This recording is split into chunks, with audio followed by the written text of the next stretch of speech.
tá? Então, quando a gente pensa em epidemiologia, na origem dessa palavra, nada mais é do que a fusão dessas três palavras que vocês estão vendo aí, que consiste basicamente no estudo entre povos, né? Então, quando a gente pensa em epidemiologia da doença periodontal em si, o que a gente entende? A gente entende como o estudo da distribuição de doença ou de uma condição fisiológica na população humana. Tá? No caso da doença periodontal, obviamente, a gente vai estudar essa distribuição da doença periodontal em uma determinada população. E mais ainda, nós vamos avaliar os fatores que vão influenciar essa distribuição. Tá? E qual é a importância, né? Por que a epidemiologia se mostra importante? Que tipo de funções, o que nos permite, através desses estudos epidemiológicos, obter? Então, através da epidemiologia, a gente consegue informações como prevalência, severidade e distribuição de uma doença, né? E isso é importante por quê? Porque através dessas informações a gente consegue traçar estratégias individuais e comunitárias de prevenção, tratamento e controle da doença. Então, a partir do momento que a gente tem essas importantes informações, a gente consegue traçar estratégias individuais e comunitárias de prevenção, tratamento e controle. Então, pensando nisso tudo, é fundamental que a gente saiba, antes de mais nada, diferenciar alguns conceitos importantes dentro de epidemiologia. Então, para que vocês consigam compreender diferentes estudos e diferentes distribuições, é fundamental que vocês entendam a diferença da palavra prevalência de incidência e ainda saber diferenciar o que é fator de risco de indicador de risco. Tá? Então, quando a gente pensa em prevalência, a gente está se referindo a quê? A número de casos de uma doença em uma determinada população por um determinado período de tempo. Então, prevalência é o número de casos de uma doença em uma população em um determinado espaço de tempo.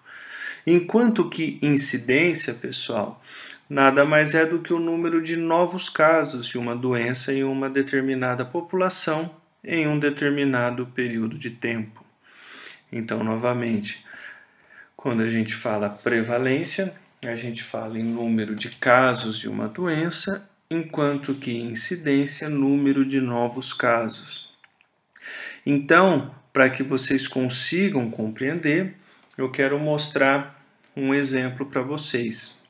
Imaginem que em uma população de 10 pessoas, um único indivíduo tem uma determinada patologia, tá? E depois de um período de tempo, depois de 10 anos avaliando essa população, observou-se que dos 10 indivíduos, 5 apresentavam essa mesma patologia. Então, pensando nisso, qual é a prevalência e qual é a incidência? Então, se eu sei que prevalência é o número total de casos, eu sei que a prevalência aqui são de 5 em 10, ou 50%. Enquanto que a incidência, como é o número de novos casos, seria de 4 em 10, ou de 40%. Tá? Se eu sei que um indivíduo já estava com essa patologia e depois do período de tempo mais 5, então a incidência, que são o número de novos casos, seria de 4 em 10 ou 40%. Tá? Então, sabendo diferenciar esses conceitos de prevalência e incidência, é fundamental que vocês saibam diferenciar ainda o que é fator de risco de indicador de risco. Então, quando a gente pensa em fator de risco, a gente pensa naquele fator que é confirmado, que quando presente, aumenta a probabilidade da ocorrência da doença, né? E se a gente remover esse fator vai reduzir essa probabilidade. Então, um fator de risco é um fator que é comprovado, né?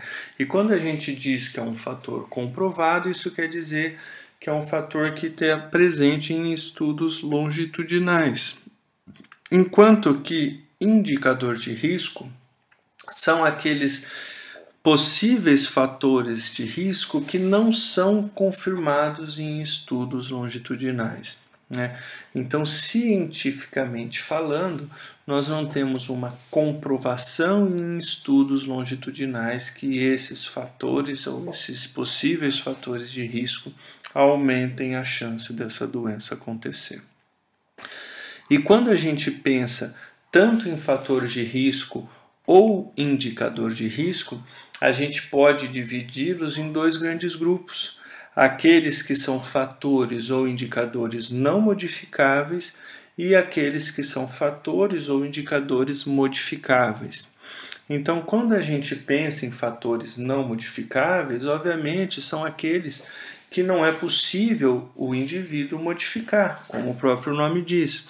Então, por exemplo, a idade, gênero, etnia, polimorfismos genéticos são fatores ou indicadores que não são modificáveis. Então, meu indivíduo não pode deixar de ser idoso, por exemplo, ele não pode deixar de ser portador da síndrome de Down, por exemplo, né? Entretanto, quando a gente pensa em estudos epidemiológicos, nós temos aqueles fatores ou indicadores de risco que são modificáveis ou ainda adquiridos, né? Então aqui eu cito para vocês, por exemplo, a obesidade, o cigarro, né? Osteoporose, diabetes, estresse. Então todos esses são fatores ou indicadores de risco que são modificáveis. Aí vocês podem perguntar assim, mas professor, um paciente diabético, ele não pode deixar de ser diabético. E vocês estão corretos. Entretanto, o paciente diabético ele pode controlar, ele pode ter um controle glicêmico satisfatório. Então, por essa razão que diabetes e osteopenia, como são passíveis de controles por medicamentos, são consideráveis fatores modificáveis, tá?